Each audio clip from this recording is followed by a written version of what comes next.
प्रांगण में स्वर्णकार समाज के काफी प्रतिष्ठित व्यक्तित्व यहाँ पर जुटे हुए हैं, मौजूद हैं। उनसे जानने की कोशिश करेंगे कि इस राज्य स्तरीय बैठक के पीछे इनका उद्देश्य क्या है। मेरा नाम दुर्गा प्रसाद गुप्ता है। हम राष्ट्रीय उपाध्यक्ष हैं अखिल भारतीय स्वर्णकार संघ का, जो बिहार में ब्रांच है।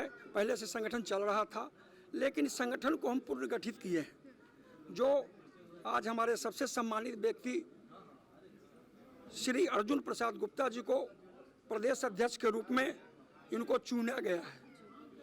फिर इनके सहयोग के लिए कार्यकारी अध्यक्ष के रूप में अनंत प्रसाद सोनी और कृष्ण भगवान सोनी, ये दो को कार्यकारी अध्यक्ष के रूप में चुने हैं। कोषा अध्यक्ष के रूप में सुरेंद्र प्रसाद जो बाबा हैं उनको चुना गया है। और प्रदेश कार्यकारिणी के इन लोग के कंधों पर है कि प्रदेश कार्यकारिणी और जिला कमेटी चुनाव होकर 1 महीने के अंदर में हम लोग संगठित, उसका ये है, उसके हमारा कहना है समाज की आवश्यकता पड़ी है कि समाज में जो हमारी संख्या 4% है, लेकिन किसी भी पार्टी अति पिछड़ा में शामिल नहीं करती है, राजनीतिक क्षेत्र में भागीदारी नहीं देती है, सत्ता में भागीदारी नहीं देती है कि लेकिन मेरी जमात बहुत बड़ी जमात है और जो हमारा समाज है बहुत पिछड़ा है सामाजिक दृष्टिकोण से, आर्थिक दृष्टिकोण से। तो हमारा अति पिछड़ा के लिए हम सरकार से लड़ाई भी लड़ेंगे। और हमारा स्वर्णकार समाज, आपका राजस्थान सरकार ने आपका शिल्प कला बोर्ड का गठन कर दिया है, घोषणा कर दी है। मध्य प्रदेश सरकार भी की है, पंजाब सरकार भी की है।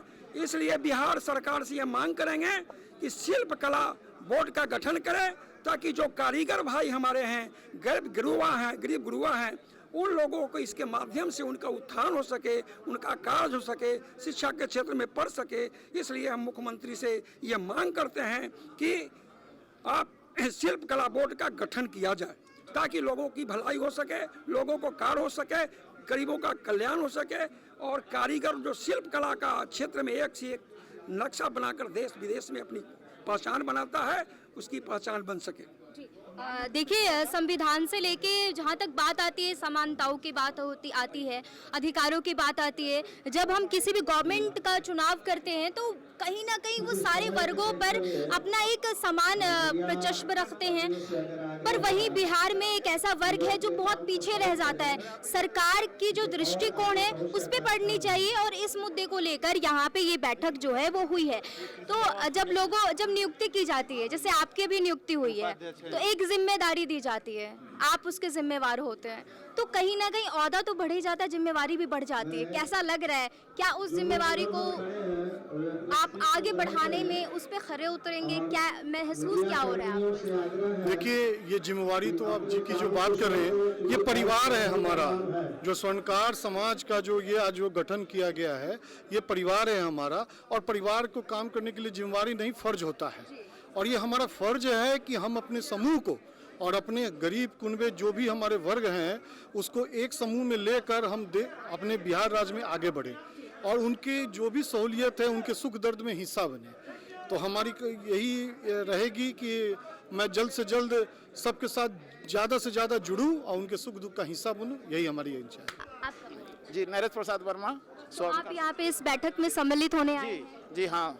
कितने लोगों का चुनाव हुआ है? ऐसे कहा जाता है कि जब चुनाव की बारी होती है तो सबके मन के अंदर का चुनाव होता है। इस चुनाव से कितनी प्रसन्नता आपको मिली? जी, सभी सब तरह संतुष्ट हैं, हम लोग मिलकर चुने हैं। क्या होता है ना, अपेक्षाएं बढ़ जाती हैं जब चुनाव होता है और किसी व्यक्ति को पदभार दे दिया जाता है, तो हमारे अंदर ना एक्सपेक्टेशन बढ़ जाती है। तो आपकी क्या एक्सपेक्टेशन बढ़ गई है? उस पर पूर्ण विश्वास हो गया। विश्वास हो गया है, विकास की धारा पर रहेंगे, समाज को आगे बढ़ाएंगे। अपेक्षाएं बढ़ गई। आपका परिचय? मेरा नाम हुआ डॉक्टर संजीव कुमार पोद्दार, कोसी शिक्षक निर्वाचन क्षेत्र एमएलसी प्रत्याशी। जो आज हम यह स्वर्णकार मीटिंग में पटना में आए हुए, मैं इस बिंदु पे कहना चाहूँगा कि हमारे समाज को सभी राजनीतिक दलों ने सिर्फ ठगने का काम किया।